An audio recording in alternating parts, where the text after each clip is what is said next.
Hello friends, today Shashtika சமையல் என்ன பார்க்க போறோம்னா ஒரு சூப்பரான பிரெட் குலோப் ஜாமுன் எப்படி பண்றதுன்னு பார்க்க போறோம். இதுக்கு மூன்றே பொருள் போதுங்க, டக்குன்னு செஞ்சிரலாம்.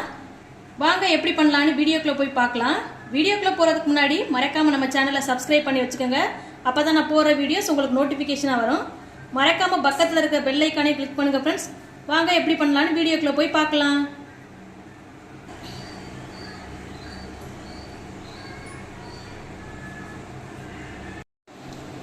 இப்போ பிரெட் குலோப் ஜாம் பண்றதுக்கு நான் ஒரு 5 பிரெட் எடுத்து வச்சிருக்கேன்.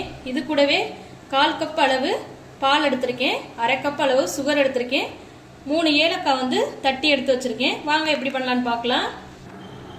இப்போ பிரெட்ல உள்ள அந்த லாஸ்ட் லேயரை எடுத்துடலாம்.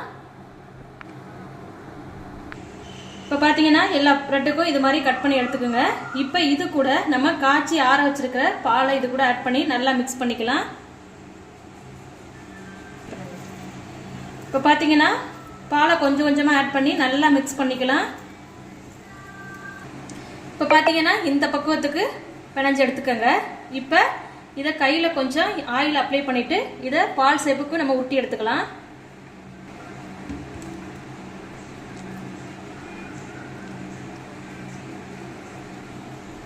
பாருங்க, இது மாதிரி எல்லா மாவையும் உருட்டி எடுத்துக்கலாம். இப்போ பார்த்தீங்கன்னா எல்லா மாவையும் பால் சேப்புக்கு வெடிப்பு இல்லாமல் உருட்டி எடுத்துக்கிட்டோம். இப்போ ஒரு கடாயில் கொஞ்சமாக ஆயில் விட்டு இதை பொரிச்சு எடுத்துக்கலாம். இப்போ கடாயை சூடு பண்ணிட்டு கொஞ்சமாக ஆயில் விட்டுக்கலாம். இப்போ ஆயில் சூடானதும் நம்ம உருட்டி எடுத்து வச்சிருக்கிற பிரெட்டை இது கூட ஆட் பண்ணிக்கலாம்.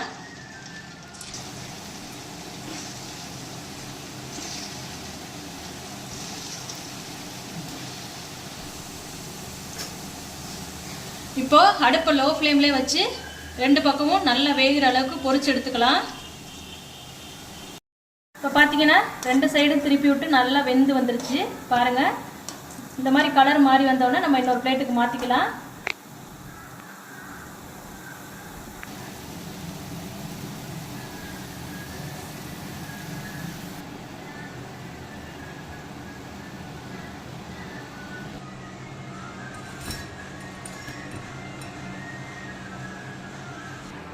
இப்போ இன்னொரு கடாயை சூடு பண்ணிட்டு நம்ம எடுத்து வச்சிருக்கிற சர்க்கரையை ஆட் பண்ணி இது கூட நம்ம 1/2 கப் அளவு தண்ணி ஆட் பண்ணி நல்லா சர்க்கரை கரைய விடலாம்.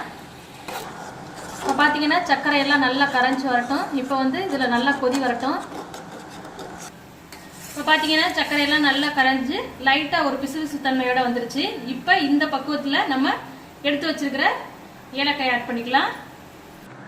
இப்போ அடுப்பை ஆஃப் பண்ணிட்டு நம்ம எடுத்து வச்சிருக்கிற பொரிச்சு வச்சிருக்கிற பிரெட்டை இது கூட நம்ம ஆட் பண்ணிக்கலாம்.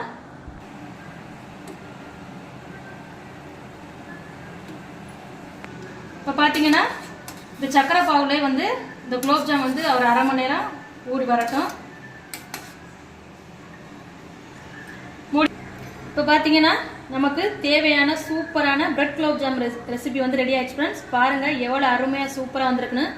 நீங்களும் இந்த ரெசிபியை கண்டிப்பாக மறக்காம ட்ரை பண்ணி பார்த்துட்டு டேஸ்ட் எப்படி வந்துச்சுன்னு கமெண்ட்ல சொல்லுங்க ஃப்ரெண்ட்ஸ். இந்த ரெசிபி உங்களுக்கு பிடிச்சிருந்துச்சுன்னா லைக் பண்ணுங்க, ஷேர் பண்ணுங்க, மறக்காம நம்ம சேனலுக்கு சப்ஸ்கிரைப் பண்ணுங்க ஃப்ரெண்ட்ஸ். தேங்க்யூ.